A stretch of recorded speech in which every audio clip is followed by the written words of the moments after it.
तो हमें कैसे पता चलता है कि कब लेट गो करना है? ये आपके रिलेशनशिप से जुड़ा हुआ हो सकता है या फिर आपके बिजनेस से या किसी भी जॉब की फील्ड में जहां आप काम करते हैं। तो हमें इसे एक्शन में कैसे लाना है? क्योंकि कई बार हम इसके साथ एक ऐसा अटैचमेंट बना लेते हैं, एक रिलेशनशिप बना लेते हैं और फिर हमारे अंदर एक डर पैदा हो जाता है, the fear of the unknown, कि कहीं ये डिसीजन मुझ पे भारी ना पड़ जाए, क्या पता सब कुछ गलत ना हो जाए और हमारे कंट्रोल के बाहर ना चला जाए। हम इन चीज़ों के या इन इंसानों के बिना कैसे रहेंगे, ये सवाल हमारे दिमाग में गूंजता रहता है। मैं आपको ये सब ब्रेक डाउन करके दिखाने वाला हूँ इस वीडियो में। ऑल्सो मैंने अपनी लाइफ में एक चीज़ को लेट गो किया है। मैं आपके साथ शेयर करने वाला हूँ step by step science universe के द्वारा, और कैसे मैंने इसे अपनाया अपनी ज़िंदगी में, ताकि आप सीख कर अपने लाइफ में भी इसे अपना सकते हैं। पर उससे पहले guys, show reel, hit it.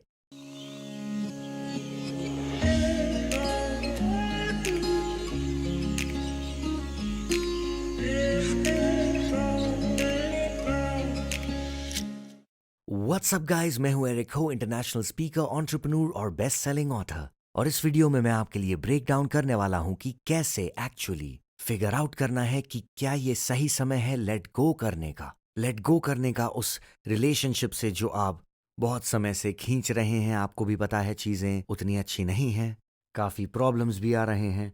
या फिर कोई ऐसा जॉब या आपका बिजनेस जो है, जो बहुत समय से आप झेल रहे हैं और आपको लगता है कि अगर मैं ये छोड़ दूंगा तो पैसे कहाँ से आएंगे, मैं इसके बिना कैसे रह पाऊंगा। और इन सब चीज़ों के बारे में सोचने के बावजूद आप इन्हें एक्शन में नहीं ला पा रहे हैं। आपके दिमाग का एक हिस्सा है जो आपसे कहता रहता है कि आपको ये अभी करना ही होगा, और आप सोचते हो कि इसका कुछ साइन है क्या। क्योंकि अगर डेस्टिनी सचमुच एग्जिस्ट करती है, अगर यूनिवर्स का हमारे लिए कुछ प्लान है, और अगर आपकी कोई गट फीलिंग या इंस्टिंक्ट है, तो हम उसे कैसे अलग कर सकते हैं डिजायर से। और हम कई बार काफ़ी सिचुएशंस में फंस जाते हैं, और ऐसा अक्सर होता है कि मैं बताता हूँ। तो हमारा जो एक की इंडिकेटर है, और मैं चाहता हूँ कि आप मेरे साथ ये इस वक्त करें, क्योंकि उस सब से गुजरने के बाद आपके दिमाग में काफ़ी नॉइज़ होगा। अगर आप इस चैनल पे नए हैं तो जान लीजिए कि हम लोग ब्रीदिंग के साथ यहाँ पर शुरुआत करते हैं। And out. नोटिस करना कि जब भी हम एक गहरी सांस लेते हैं, ज़रा मैं इस तरफ होके बैठ जाता हूँ ताकि आप लोग ये रूम देख सकें। आपने इसके कुछ पार्ट्स देखे ज़रूर हैं और आप शायद पहचान पा रहे होंगे, पर आपने नहीं देखे हैं मेरे बुक्स, मेरा वेल्थ कॉर्नर, और वो रहा एक फ्लिप चार्ट मेरे वेबिनार्स के लिए। और दूसरी साइड पर वो मैं नहीं दिखाऊंगा आपको, वो अगले वीडियो में शायद। अब मैं थोड़ा पीछे की ओर आके बैठ जाता हूँ, ज़्यादा स्पेस है यहाँ पर। बाय द वे, मैंने ये बहुत ही बढ़िया मेडिटेशन मैट लिया है, मेडिटेशन कुशन। ये हाई कॉन्शियस कुशन्स हैं और मैंने कुछ खरीदे हैं। अगर आप इन कुशन्स या पिलोज के बारे में और भी ज़्यादा जानना चाहते हैं तो प्लीज़ कमेंट्स में नीचे से लिख दें और मैं एक नया वीडियो बनाऊंगा। तो चलिए आगे बढ़ते हैं। जब हमें सचमुच टैप करना होता है उस सोर्स में या उस डिवाइन में, यूनिवर्स से कनेक्ट करके पता करना कि क्या सही है या नहीं हमारी ज़िंदगी के लिए, तो चलिए एकदम सीधे बैठ जाते हैं इस तरीके से। आपकी स्पाइन सीधी होनी चाहिए और मैं समझाता हूं क्यों। ये आपके चक्रों का अलाइनमेंट है, बेस चक्र से होते हुए, रूट चक्र से होते हुए क्राउन चक्र तक। तो जितने ज्यादा हम अलाइंड हैं इस तरीके से, उतने ही कनेक्टेड हम हैं यूनिवर्स से। तो अगर हम आंसर्स चाहते हैं, जैसे कि क्या हमें एक्शन लेना चाहिए या फिर नहीं, और इस काम को करने का कौन सा सबसे सही समय होगा, हमें अलाइनमेंट में आना होगा। और हमें रिसीविंग मोड में रहना है, तो आपकी पाम्स ऊपर की तरफ, उन्हें आराम से वहां पर रखें, स्पाइन इरेक्ट, और चलिए एक सांस लेते हैं। And out. आपको ध्यान देना है कि आप करें एब्डोमिनल ब्रीदिंग, लंग्स की पूरी कैपेसिटी को यूज करते हुए। एक बार और।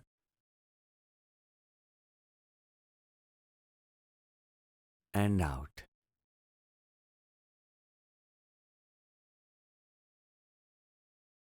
अब हमें समझना ये है कि कई बार हमारी डेली लाइफ में हम कब कंफ्यूज्ड महसूस करते हैं क्या हमें एक्शन लेना चाहिए या नहीं लेना चाहिए? क्या हमारी लड़ाई है लॉजिक माइंड और नॉन लॉजिकल लॉजिक माइंड के बीच में, जैसा कि मैं कहता हूँ, वर्सेस हमारा इंट्यूशन, वो गट फीलिंग या फिर वो गॉड फीलिंग?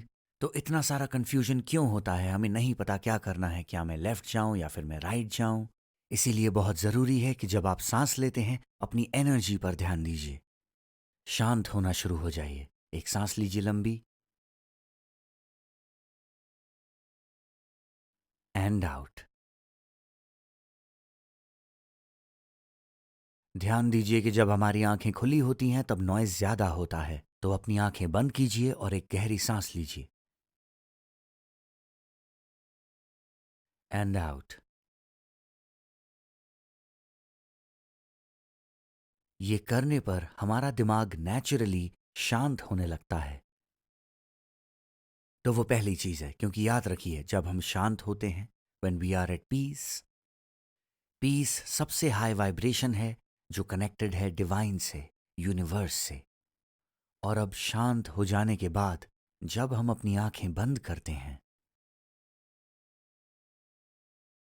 और जब हम वो सवाल पूछते हैं इन मोमेंट्स में, इस समय पे, जो भी आपको अच्छा लगता है, और मैं चाहता हूं कि आप इसे लिखें, What feels good is that of the divine।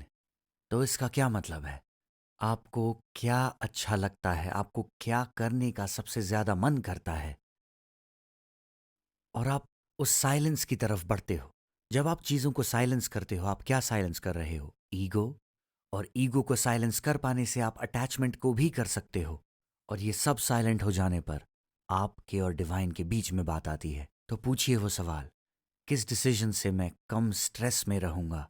कौन सा मुझे बेटर फील करवाएगा? कौन सा मुझे इस मोमेंट में अच्छा महसूस करवाएगा?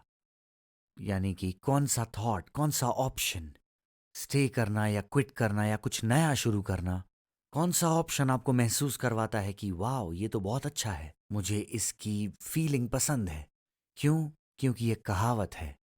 तो किसी ने एक बार किसी मंक से पूछा कि कैसे पता चले मुझे, कैसे पता चले आखिर कि कौन सी वो ऐसी चीज़ है जो गॉड ने मेरे लिए प्लान की है, जो गॉड चाहते हैं कि मैं करूं, और मुझे कैसे पता चले कि ये सही है या फिर कुछ और जो अच्छा लगता है?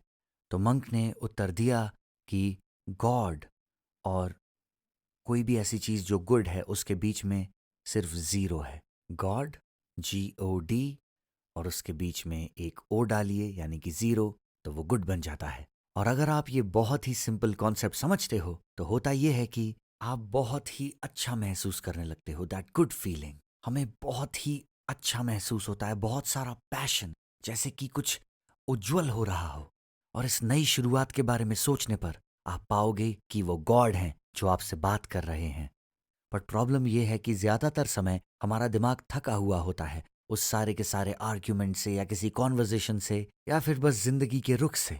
और इतना कंफ्यूज्ड होने पर सबसे पहले काम द माइंड, अपने आप को परफेक्ट अलाइनमेंट में लाइए और इसे महसूस करने के बाद ब्रीथ।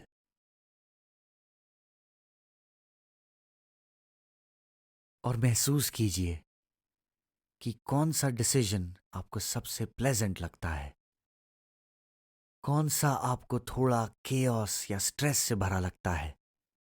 स्ट्रेस से दूर जाइए, गुड फीलिंग की तरफ बढ़िए, और तब आपको लगता है कि अब समय है लेट गो करने का। तो आपकी जो करंट रियलिटी है और वो ही आपको अगर स्ट्रेसफुल फील करवाती है, क्योंकि वो इस वक्त उस परफेक्ट अलाइनमेंट से ज़्यादा काफ़ी शोर और केओस और स्ट्रेस की तरफ बढ़ा रहा है आपको, वो सब कुछ जो गॉड के साथ या यूनिवर्स के साथ अलाइंड है, एक बहुत ही सरल, बहुत ही सुंदर रास्ता है। और जब आप अपने आप को उस रास्ते पर चलने देते हैं तो फिर खुशियां ही खुशियां हैं आपके आगे, और एक बहुत ही शांत जिंदगी। तो मैं आपको ये बताना चाहता हूं कि मैंने अपनी बोट बेच दी। जो लोग मुझे जानते हैं उन्हें पता है कि मुझे वो बहुत पसंद थी, पर दोबारा से ऐसा हुआ। मैं आपको अभी एक छोटा सा वीडियो दिखाता हूं। तो लिम, बताओ इन्हें कि क्या हुआ है। तो ये दोबारा हुआ है हमारे साथ, एक बार फिर हम अटक चुके हैं, पर अब क्या ही कर सकते हैं।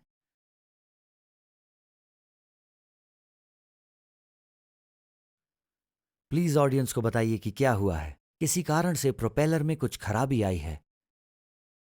तो गाइज, वी स्टक। मेरे दोस्त, तुम कुछ कहना चाहोगे? हम बस रुक के देख सकते हैं कि क्या होता है। हम फंसे हुए हैं एकदम बीच में, और जाने के लिए भी अभी कहीं नहीं है। तो आपने अभी अभी देखा वहां पे क्या हुआ, और ये पहली बार नहीं था, ये तीसरी बार था। तीसरी बार इस साल ये बस ब्रेक डाउन होती रहती थी और मुझे हमेशा निराश होना पड़ता था।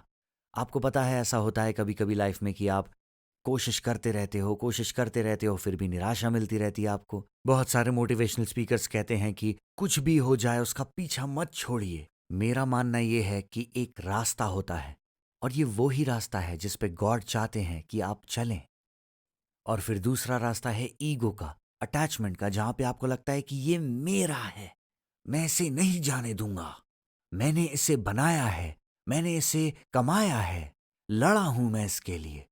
पर जिस पल में आप अपने दिमाग को शांत करने के लिए अलाउ करते हो, ईगो को हटाते हो और देखते हो कि कौन सा आपके लिए स्ट्रेसफुल होगा, कौन सा डिसीजन अच्छा होगा, और ये ही आपका परफेक्ट अलाइनमेंट है। तो गाइस, ऐसे फिगर आउट करते हैं कि कौन सा समय है लेट गो करने का। इसे महसूस कीजिए, मुझे बताइए कैसा लगा, और इस वीडियो को थम्स अप दीजिए अगर ये आपके लिए यूजफुल था। मुझे बताइए ये वीडियो आप कहाँ से देख रहे हैं, और फाइनली अगर आप यहाँ नए हैं तो रिमेंबर कि आपको सब्सक्राइब बटन दबाना है, और वो नोटिफिकेशन बटन भी, क्योंकि अब मैं डेडिकेटेड हूँ 3 वीडियोस हर हफ्ते बनाने के लिए, ताकि मैं आपको अकाउंटेबल रख सकूं इस साल को अपना बेस्ट साल बनाने के लिए। बट फॉर नाउ गाइज, चाओ।